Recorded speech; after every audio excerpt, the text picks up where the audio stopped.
Hello everyone, welcome to MMIR Study. In this video, we will read about the nation liberation movements in colonies.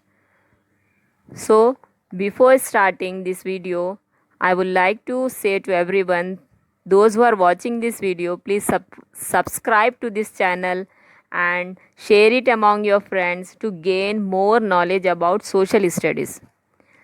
So, students, in this video we will discuss about the three different countries. Okay, so this part is of first part about China only. Okay, later on we will be discussing in a second part and third part, that is Vietnam and Nigeria. So total three countries are here in this chapter. We have to start with the China. Okay, how these countries, they're like how many countries we have here? Three countries, no? China, Vietnam and Nigeria. What were the difficult situations and how they fought and how they got the democracy from the imperial powers, we are going to discuss here in this video. So before starting this, first we should know the meaning of the colonies. So what are colonies? Colonies means a country controlled by another country. As you know very well that our India was the colony of the Britishers. Okay, so colonies का meaning क्या है बच्चों? देखो, अगर कोई दूसरी country के लोग आके अपनी कंट्री पे या कोई दूसरी कंट्री पे कंट्रोल या कॉलोनीज़ बना लेते, कंट्रोल कर लेते, तो उसको क्या बोलेंगे आप? कॉलोनीज़ बोलेंगे. Okay, so first of all we will study about the Chinese country. Okay, now we are going to discuss here only about the China. So students, at the beginning of the 20th century, China was ruled by emperors of Manchu dynasty. Okay, so Manchu dynasty जो dynasty थी वो first dynasty थी जो कि China पे rule करे थे. Okay, but उन्होंने क्या हुए थे? अनसक्सेसफुल हो गए थे लोगों का इंटरेस्ट गेन करने में. क्यों? क्योंकि वेस्टर्न कॉलोनियल पावर्स इनको बहुत ज़्यादा जोर डाले हुए थे, जो कि यूरोपियन कंट्रीज़ थे. यूरोपियन कंट्रीज़ जैसा बोले वैसा इन्हों सुनना. सो उसकी वजह से क्या हो रहा था? लोग बहुत ग्रेट डिप्रेशन में चले जा रहे थे और पूरे जने इनसे अनहैप्पी हो जा रहे थे. और क्या कर रहे थे? लोग इनको डोमिनेट करने की कोशिश कर रहे थे, मतलब इनको फिर से रिफॉर्म करके एक नया सिस्टम बनाना जो कि वेस्टर्न पावर्स को ख़त्म करने वाला रहना. Okay, so as a result Manchu dynasty was overthrown in 1911. Okay, and a republic was established under Sun Yat-sen. He studied the problem of China. As the Sun Yat-sen came, Sun Yat-sen जैसे ही आए तो उन्होंने क्या करे? लोगों के problems को जानने की कोशिश करे और एक क्या करे? उन्होंने डिज़ाइन करे एक program of actions. Okay, his program was called as the three principles. वो उनके जो principles थे वो कौन से थे? three principles थे जो कि San Min Chu. See here, San means nationalism and Min means democracy. Chu means socialism. So nationalism, under nationalism what they were thinking that overthrowing the Manchu dynasty. सैन जब नेशनलिज्म आएगा तो मांचो dynasty को पूरे को ख़त्म कर देना. ओके, फिर क्या है? डेमोक्रेसी. डेमोक्रेसी में क्या रहेगा? पूरी डेमोक्रेटिक गवर्नमेंट रहना चाह रहे थे लोग. और क्या चाह रहे थे कि सोशलिज्म में ना तो कोई गरीब रहना ना तो कोई अमीर रहना. Meant controlling industries and land reform to redistribute land. और जो पूर पीजेंट्स के जो लैंड्स जो कि लैंडलॉर्ड्स कब्जा कर लिए थे उसको फिर से पीजेंट्स को रिटर्न कर देना. So even after the Republican government led by the Sun Yat-sen was unable to come power again, the country was controlled by regional military powers. Regional military powers. See here, regional military. Regional military powers means warlords. Warlords किसको बोलेंगे? Warlords का other sense क्या रहेगा? Landlords भी बोल सकते हैं. Warlords को और क्या बोल सकते हैं? लैंडलॉर्ड्स भी बोल सकते हैं. सो इवन आफ्टर सन याटसन इतना सोशलिज्म, नेशनलिज्म और डेमोक्रेसी को इतना ज़्यादा इम्पोर्टेंस दिए बावजूद भी जो रीजनल मिलिट्री पावर्स थे, जो कि अदर सेंस में आप क्या बोल रहे हैं, लैंडलॉर्ड्स बोल रहे हैं, वो लोग फिर भी अपना ही कब्जा जमाए हुए थे। तो एज अ रिजल्ट फिर से political situation continue to be unstable. Okay, situation जो थी फिर से अनस्टेबल, क्योंकि लोग जो चाह रहे थे वो हो रहा नहीं था। फिर से अब इनको भी हटा देने की कोशिश कर रहे थे। सो जैसे कि May 4, 1919 में people demonstrated in Beijing to protest against the British to get back the territories taken away by Japan.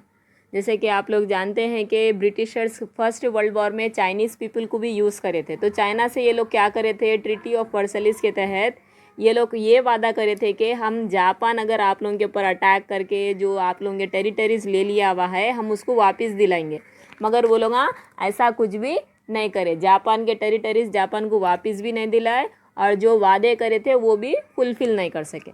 तो इसीलिए ये लोग अपने टेरिटरीज वापस लेने के लिए क्या करे, May 4 मूवमेंट निकाले थे। हाँ, a whole generation of people came together to attack old traditions and to save China through modern science, democracy and nationalism. They also wanted to remove inequalities and reduce poverty from the Chinese society. They advocated many changes in the society like abolishing the foot binding. Foot binding किसको बोलेंगे, foot binding बाज़ ज़ख़त आप लोगों को ये exam में पूछ लेता है। Foot binding is the a cruel practice of not allowing womens. Okay, womens को ज़्यादा इम्पोर्टेंस नहीं देना, फुट बाइंडिंग के तहत ज़्यादा इम्पोर्टेंस नहीं देना। सो ये क्या हुआ था, May 4 मूवमेंट में पूरे लोग क्या करे, एक रैली निकाले जिसके तहत ये लोग क्या चाह रहे थे कि ये लोगों की इनइक्वालिटीज़ जो हो रहे उसको रिमूव करना, पावर्टी को रिमूव करना, फुट बाइंडिंग को रिमूव करना, इकोनॉमिक डेवलपमेंट ज़्यादा होना। और as a result everyone was in great depression.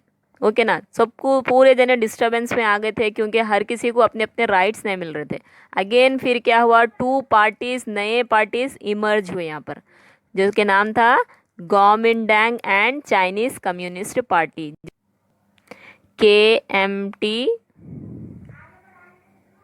KMT की जो पार्टी थी उसको क्या बोल रहे हैं, गोमिंडांग। और CCP का क्या है, ये चाइनीज कम्युनिस्ट पार्टी। सो अब ये दोनों जो पार्टीज़ आए ये लोग क्या करना चाह रहे थे, कंट्री को यूनाइट करना चाह रहे थे और एक स्टेबल कंट्री बनाना चाह रहे थे। अब जैसे कि सन याटसन तो फेल हो गए यहाँ पर, क्योंकि उन्होंने डेमोक्रेसी को ज़्यादा बढ़ावा दिए और नेशनलिज्म को भी ज़्यादा बढ़ावा दिए, मगर सोशलिज्म जो हो रहा था वो उनसे नहीं हो पाया। तो वहाँ पर आके उन्होंने क्या करे, ब्रेक कर दिए और उन्होंने फेल हो गए कि चाइनीज़ कंट्री को कंट्रोल करने में। So Kuomintang first focused on the 4 great needs. अब इन्हों क्या करे, ग्रेट नीड्स के ऊपर फोकस करे। जैसे ही इन्हों आए ग्रेट नीड्स के ऊपर, जो कि क्या क्या थे, क्लोथिंग और फूड, हाउसिंग और ट्रांसपोर्टेशन। ठीक है, सो ये 4 जो बेसिक नीड्स थे वो लोगों के, उसके ऊपर बहुत ज़्यादा फोकस करे। कौन, गोमिंडांग, जिसका नाम था शियान के शेख, उनके लीडर का नाम। So emerge as a leader of the Kuomintang and he launched a military companion to control the warlords. अब जो वॉरलॉर्ड्स थे, जो कि लैंडलॉर्ड्स, बड़े बड़े लैंडलॉर्ड्स थे, वो लोगों के ज़मीनों पर कब्जा कर रहे थे। सो वो लोगों को एक कंट्रोल में रखना बोल के इन्होंने क्या करे, एक मिलिट्री पावर भी बनाए। और क्या करे, इंडस्ट्रियल ग्रोथ को भी बहुत ज़्यादा इंपॉर्टेंस दिए उन्होंने। By 1919 an industrial working class of around 5 lakhs people had appeared in cities and these cities later become the centre of modern growth. और मोस्ट वेर पेटी अर्बनिटीज़। पेटी अर्बनिटीज़ किसको बोलेंगे, पेटी अर्बनिटीज़ इसको बोलेंगे जिसमें ट्रेडर्स और शॉपकीपर्स को बहुत ज़्यादा इम्पोर्टेंस दिया जाएगा, ट्रेडर्स और शॉपकीपर्स। ठीक है, शॉपकीपर्स को बहुत ज़्यादा बढ़ावा दिया जाएगा। मगर उससे क्या हो रहा था, जो पुअर पीजेंट्स है उनकी वर्किंग कंडीशंस बहुत लो हो जा रही थी। The idea of the freedom became popular और there was a growing concern with women's rights, women's को भी राइट्स नहीं मिल रहे थे। Schools university came up to held in the social and cultural change. अब इससे क्या हो रहा था, ना तो किसी में चेंजेस आ रहे थे, ये लोग ज़्यादा से ज़्यादा इंडस्ट्रियलाइजेशन को और मिलिट्री पावर्स को बहुत ज़्यादा बढ़ावा दे रहे थे। कौन? शियान के शेख। हाँ, मगर इन्हों जो पुअर पीजेंट्स है और वुमेन्स है, वुमेन्स के राइट्स को भी बहुत ज़्यादा इंपॉर्टेंस नहीं दे सक रहे थे, जिससे कि इन्हों भी क्या हो गया था, फेल हो गए थे रूलिंग पीरियड करने में। फिर क्या हुआ, Chiang was a conservative and he thought that women's rules should not be limited, okay ना, should be limited to the household only. Okay, the women's rule should be limited to the household only, and the Kuomintang, despite its attempts to unite the country, failed because its narrow social base and limited political vision. A major plan in Sun Yat-sen's program was to control the capital and equalize land. अब सन याटसन का जो plan था, capital के ऊपर control करना और equalise capital को, land को इक्वलाइज करना। But this was never carried out because the party ignored the peasantry and rising social inequalities. Okay, अब जैसे कि सन याटसन ना तो सोशल इक्वालिटीज़ मेंटेन कर सके और ना ही वुमेंस के पावर्स को बहुत ज़्यादा बढ़ावा दे सके। जो कि शियांग आए, शियांग भी वैसे ही करे, इंडस्ट्रीज़ को ज़्यादा बढ़ावा दिए, वुमेंस पे पावर्स को ज़्यादा नहीं बढ़ावा दिए। Okay, so as a result the problems faced by people, there was a rise of the Chinese Communist Party in China. अब जैसे कि कुओमिंटांग आए थे, उनके बाद में चाइनीज़ कम्युनिस्ट पार्टी आए, जिसके जो लीडर बन के आए थे, कौन थे वो? Mao Zedong. Okay, Mao Zedong was the leader of the CCP, that is Chinese Communist Party. He took a different method by basing his revolutionary program on the peasantry. He organized the Chinese peasants to fight for abolition of landlordism. He also built an army of peasants. Millions of landless peasants joined the struggle led by CCP. His success made the CCP a powerful political party. It ultimately won against the Kuomintang. Okay ना, अब जैसे कि Kuomintang industries को और militaries को बहुत ज़्यादा importance दे रहे थे और वुमेंस के पावर्स को और सोशलाइजेशन को इग्नोर कर दे रहे थे और पीजेंट्स को भी इग्नोर कर रहे थे उन्होंने। मगर माओ ज़ेडुंग क्या करे, वर्कर्स को, जैसे कि पीजेंट्स थे, पीजेंट्स को बहुत ज़्यादा अहमियत दिए और लैंडलॉर्डिज़म, लैंड जिसके कब्ज़े में थे लोगों के, दूसरों के, तो उसको भी वापस दिलाने में बहुत ज़्यादा मदद करे। और वुमेंस के जो पावर्स थे, जैसे कि री मैरिज और स्टॉप अरेंज्ड मैरिज और ये सब चीज़ों को इन्होंने क्या करे, बहुत ज़्यादा बढ़ावा दिए। ओके, और वुमेंस की एजुकेशन के बारे में, उनकी जॉब्स के बारे में, they set up their new base in Yenan. अब यनम में जाके इन्होंने क्या करे, एक न्यू बेस बनाए, बेस बना के वहाँ पर लोगों को क्या करे, अपने तरफ डाइवर्ट करने की कोशिश करे और प्रोग्राम्स करे to end the warlords. Warlords क्या था, ये लैंडलॉर्डिज्म को एंड करने के लिए उन्होंने बहुत ज़्यादा प्रोग्राम्स भी करे और carry out the land reforms and fight foreign इम्पीरियल्स। This twin agenda of land reforms and nationalism made them successful and made a strong base for them. Okay, अब जैसे ही इन्हों पुअर पीजेंट्स का साथ दिए और जो सुमा वुमेंस का साथ दिए, तो इनको क्या हुआ, सक्सेसफुल मिल गई, जो कि सन याटसन को भी नहीं मिली और कुओमिंटांग की पार्टी को, जैसे शियान के शेख थे, उनको भी नहीं मिली। मगर माओ ज़ेडुंग क्या हो गए थे, सक्सेसफुल हो गए थे। ओके, तो Japan attack and occupied much of China between 1937 and 1945. Okay, they tried to impose a cruel colonial military rule over China. This had a disastrous impact on the Chinese society and economy. Both Kuomintang and CCP now tried to join together to fight Japanese occupation. Okay, ना, अब जैसे ही Japan China के ऊपर attack करा, तो क्या करे, CCP और KMT दोनों क्या करे, एक तरफ जुड़ गए, एकजुट होके क्या करे, आफ्टर दी चाइनीज़ के ऊपर अटैक करे। जैसे ही चाइना के ऊपर जापान के ऊपर अटैक करे, जैसे ही जापान के ऊपर अटैक करे, जापान क्या करा, अपने आप को US को सरेंडर कर दिया। ओके, कब करा वो, August 1945 Guomindang and CCP fought for war for control over China. अब दोनों मिलके लड़े, कंट्रोल भी कर लिए और जीत भी गए. CCP was successful in establishing the rule in mainland in China. CCP वाले भी अच्छे, जैसे कि मौजेडॉन थे, उनको बहुत ज़्यादा कामयाबी मिली और उन्होंने अपने जो मेनलैंड चाइना में थे वहाँ पर उन्होंने सक्सेसफुली अपना रूलिंग पीरियड कायम रखे. Okay, Kuomintang was force to set up its government on the island of Taiwan. और गोमिंडॉन का जो रूलिंग पीरियड चला वो ताइवान में चला. अब now establishing the new democracy in 1949 to 1954.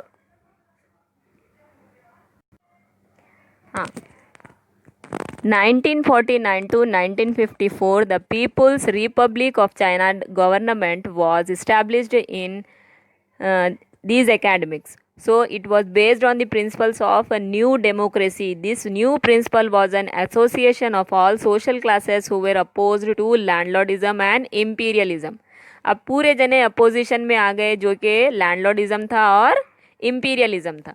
Okay, और पूर पीजेंट्स को बहुत ज़्यादा बढ़ावा दिए क्योंकि न्यू डेमोक्रेसी फॉर्म हो गई थी अब, और लैंड रिफॉर्म्स का सिस्टम भी आ गया था. लैंड रिफॉर्म्स क्या है देखिए. अब ये Land reforms was launched in 1950 to 51 after 2 years of relatively peaceful attempts to understand rural situation and forming peasant associations etc. So जैसे ही रिफॉर्म्स हुआ, लैंड रिफॉर्म्स हुआ, फिर से लोगों का रीडिस्ट्रीब्यूशन ऑफ लैंड हुआ, फिर क्या है, one of their main function, उनका जो मेन फंक्शन था कि पूर पीजेंट्स जो है उनसे ऐसे लीडर्स को इलेक्ट करना जिसके तहत वो लोग जो पूर से पूर लोग हैं वो लोगों को लैंड रीडिस्ट्रीब्यूट करना. और जो पहले जो लैंड रीडिस्ट्रीब्यूशन सिस्टम पे क्लर्क्स थे, वो क्लर्क्स को जो कि ब्रिटिशर्स के थे और दूसरे दूसरे कंट्रीज़ के थे, तो उनको क्या कर रहे थे, निकाल दे रहे थे. ओके, निकाल दे के क्या करे, amount 43% of China's cultivated land was successfully redistributed to about 60% of the rural population.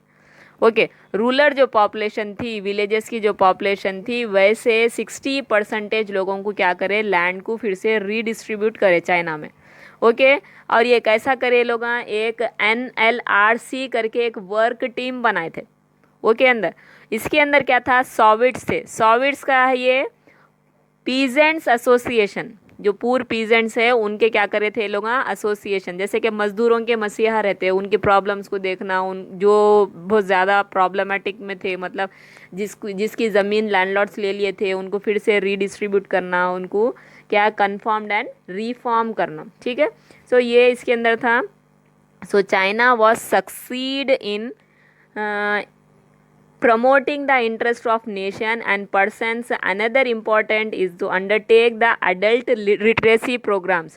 Okay, so adult literacy programme, क्योंकि वहाँ पर पढ़ाई लिखाई को भी बहुत ज़्यादा अहमियत नहीं दी रही थी, तो वहाँ पर स्किल्ड पर्सन तो थे मगर वो ब्रिटिशर्स के थे, मगर चाइना के लोगों में एजुकेशन आना बहुत ज़्यादा ज़रूरी था और लोगों क्या करे, लिटरेसी एंड पॉलिटिकल एजुकेशन को बहुत ज़्यादा इम्पोर्टेंस दी. Along with this primary schools were set up for both young children and the adults in the villages. So most scholars agree that the success of the land reforms and universalization of education is the initial in these years. So the CCP gradually established a single party rule in which the supreme leaders of chairman was all powers